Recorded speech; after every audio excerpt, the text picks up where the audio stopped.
Eden garden के मैदान पर आया बारिश के बाद मुंबई इंडियंस के खिलाफ कोलकाता के पहले बल्लेबाजी तो वहीं बाद में गेंदबाजों का तूफान। मुंबई इंडियंस की ओर से जसप्रीत बुमराह ने तोड़ दिए बड़े बड़े रिकॉर्ड। नमस्कार दोस्तों, स्वागत है एक बार फिर हमारे इस चैनल में। दोस्तों, आईपीएल के 60वें मुकाबले में शानदार परफॉर्मेंस करने वाली कोलकाता नाइट राइडर्स तो वहीं मुंबई इंडियंस ने आज के इस मुकाबले में दमदार परफॉर्मेंस करते हुए और भी इस मुकाबले को रोमांचक बना दिया।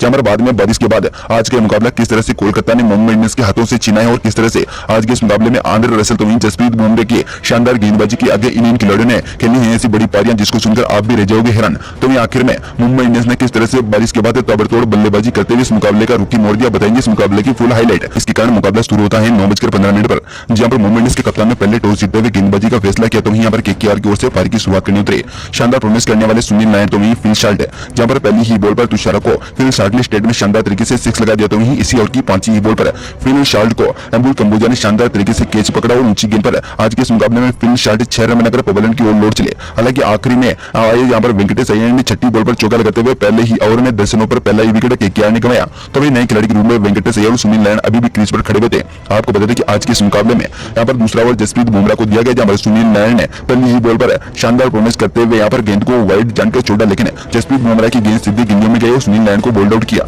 हालांकि यहाँ पर जसप्रीत बुमराह ने इस ओवर में 5 रन दिए और 1 विकेट के नुकसान एक बार फिर से केकेआर की टीम 15 रनों पर 2 विकेट गंवा बैठी। हालांकि तीसरा ओवर एक बार फिर से कंबोज को दिया गया, जहां पर नए खिलाड़ी श्रेयस अय्यर और वेंकटेश अय्यर खेलते नजर आए। इसी ओवर की तीसरी ही बॉल पर वेंकटेश ने शानदार तरीके से छक्का लगाया और इस ओवर में 10 रन बटोर लिए। हालांकि यहाँ पर अगली ही ओवर में एक बार फिर से जसप्रीत बुमराह को लाया, जहां पर इस बार श्रेयस अय्यर दूसरी ही बॉल पर 1 रन लेने के चक्कर में गिर पड़े और उनकी टांग में चोट आई। हालांकि यहाँ पर इस ओवर में तीसरी बॉल पर वेंकटेश अय्यर ने चौका लगाया और चौथी बॉल पर जसप्रीत बुमराह की बॉल पर वेंकटेश ने छक्का लगाते हुए इस ओवर में 15 रन तक बटोर लिए। जहां पर 4 ओवर की समाप्ति पर 40 रनों पर केकेआर की टीम 2 विकेट गंवा बैठी थी।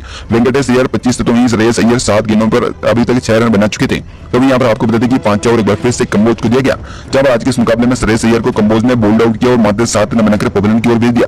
ऐसे में 5 ओवर की समाप्ति पर आज के इस मुकाबले में 45 पर तीसरा विकेट भी गंवा बैठे, लेकिन नए खिलाड़ी के रूप में नीतीश राणा क्रीज पर आई, जहां पर वेंकटेश अय्यर ने आज के इस मुकाबले में बिल्कुल शानदार परफॉर्मेंस करके दिखाया।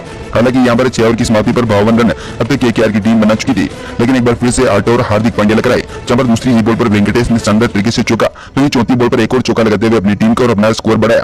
तो यहाँ पर अगली ही बॉल पर हार्दिक पांड्या ने नीतीश राणा को स्वीप बॉल डाली, जहां पर शानदार तरीके से पीछे की तरफ चक्कर लगाते हुए इस ओवर में 16 रन तक बटोर लिए। लेकिन 9वें ओवर में पीयूष चावला ने आते ही वेंकटेश अय्यर को सूर्य कुमार यादव के हाथों कैच करो और बाउंड्री लाइन पर 42 रन बनाकर पवेलियन भेज दिया।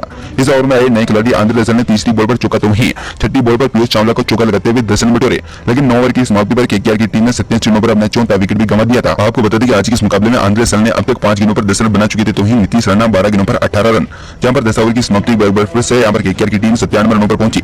ऐसे में आज के इस मुकाबले में ऐसा लग रहा था कि केकेआर अच्छा स्कोर नहीं बना पाएगी, लेकिन आज के इस मुकाबले में आंद्रे रसेल ने पारी का पूरा ही नक्शा बदल दिया। जहां पर आपको बता दें कि पारी का 12 ओवर जसप्रीत बुमराह लेकर आए, जहां पर पहली ही बॉल पर नीतीश राणा ने 1 रन, तो वहीं आंद्रे रसेल ने अगली बॉल पर 1 रन लिया। तीसरी बॉल पर नीतीश राणा ने चौका लगाया, तो वहीं 5वीं बॉल पर एक बार फिर से चौका लगाया, लेकिन आखिरी बॉल पर नीतीश राणा को तिलक वर्मा ने रन आउट किया और 33 रन बनाकर पवेलियन बॉल भेज दिया। ऐसे में 12 ओवर की समाप्ति पर 116 रनों पर केकेआर का 5 विकेट भी गिर चुका था। आंद्रे रसेल 13 रनों पर अभी भी नाबाद खड़े हुए थे, लेकिन अगले ही ओवर पीयूष चावला को दिया गया, जहां पर रिंकू सिंह ने दूसरी ही बॉल पर छक्का लगा दिया। हालांकि यहाँ पर इस ओवर में पीयूष चावला ने भी कमबैक करते हुए आंद्रे रसेल को बाउंड्री लाइन पर कंबोज किया, तो कैच करवाते हुए 24 रन बनाकर उन्हें पवेलियन भेजा। ऐसे में 13 ओवर की समाप्ति पर 125 रनों पर 6ठा विकेट भी गिरा। हालांकि रिंकू सिंह अभी भी क्रीज पर नाबाद खड़े हुए थे, जहां पर हार्दिक पांड्या को इस ओवर में 5वीं बॉल पर छक्का लगाया तो 11 रन तक बटोर लिया। तो यहाँ पर पारी के सेकंड लास्ट ओवर में यहाँ पर तुषारा ने 11 रन दिए, तो वहीं पारी के आखिरी 16वें ओवर में जसप्रीत बुमराह के हाथों में गेंद थमाई गई, जहां पर पहली बॉल पर 1 रन, तो वहीं दूसरी बॉल पर रिंकू सिंह को और जसप्रीत बुमराह ने विकेट कीपर के हाथों कैच करो और 20 रन बनाकर पवेलियन दे दिया। लेकिन ऐसी ओवर की आखिरी बॉल पर रमनदीप ने जसप्रीत बुमराह को छक्का लगाते हुए आज के इस मुकाबले में केकेआर का स्कोर 16 ओवर की समाप्ति पर 157 रन तक पहुंचा दिया, जहां पर मिचेल स्टार्क और रमनदीप आज के इस मुकाबले में नाबाद खड़े हुए थे। हालांकि यहाँ पर केकेआर की दमदार बल्लेबाजी के चलते आज का मुकाबला और भी शानदार देखने को मिला। तो यहाँ पर आखिरी क्षणों में मुंबई इंडियंस के खिलाफ है केकेआर के गेंदबाजों ने वो करके दिखाया जो आप सुनकर हैरान रह जाओगे। तो चलिए बात करते हैं यहाँ पर मुंबई इंडियंस की पूरी बल्लेबाजी की। दोस्तों, यहाँ पर मुंबई इंडियंस की ओर से आज के इस मुकाबले में दमदार एक बार फिर से बल्लेबाजी देखने को मिली, जहाँ पर ईशान किशन और रोहित शर्मा ने बहुत ही शानदार शुरुआत की।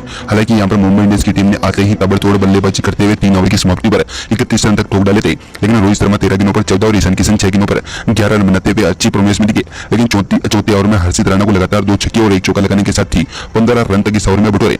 तो यहाँ पर पावर प्ले के 5 ओवर में मुंबई इंडियंस की टीम ने 59 रन तक बना लिए थे, जहां पर आखिरी ओवर में सुनील नारायण को 13 रन तक बटोरे। हालांकि ईशान किशन 17 गेंदों पर 37 रन बनाकर नाबाद खड़े हुए, तो वहीं टीम को 66 गेंदों पर 99 रनों की मात्र जरूरत थी। जहां दुनिया खिलाड़ियों ने एक बार फिर से छठे ओवर में पीयूष चावला ने मात्र 3 रन बटोरे। हालांकि यहाँ पर 7वें ओवर में सुनील नारायण को लाया गया, जहां पर सुनील नारायण ने 4 गेंदें डॉट निकले और 5 बॉल पर ईशान किशन को रिंकू सिंह के हाथों कैच करवाते हुए 40 रन बनाकर पवेलियन भेज दिया।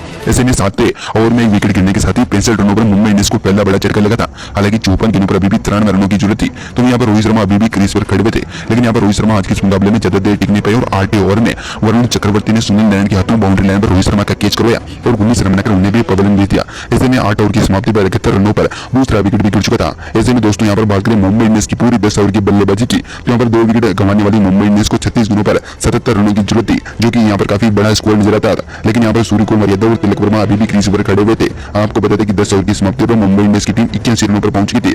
लेकिन यहाँ पर 11वें ओवर में आंद्रे रसेल ने एक बार फिर से बड़ा कमाल करते हुए सूर्य कुमार यादव को रमनदीप सिंह के हाथों बाउंड्री लाइन पर कैच करो और 11 रन बनाकर पवेलियन भेज दिया। ऐसे में यह झटका मुंबई इंडियंस के यहाँ पर खिलाफ काफी बड़ा था। लेकिन यहाँ पर 12वें ओवर में एक बार फिर से वरुण चक्रवर्ती ने नए खिलाड़ी हार्दिक पांड्या को अरोड़ा के हाथों कैच करो और कप्तान को 2 रन बनाकर पवेलियन भेज दिया।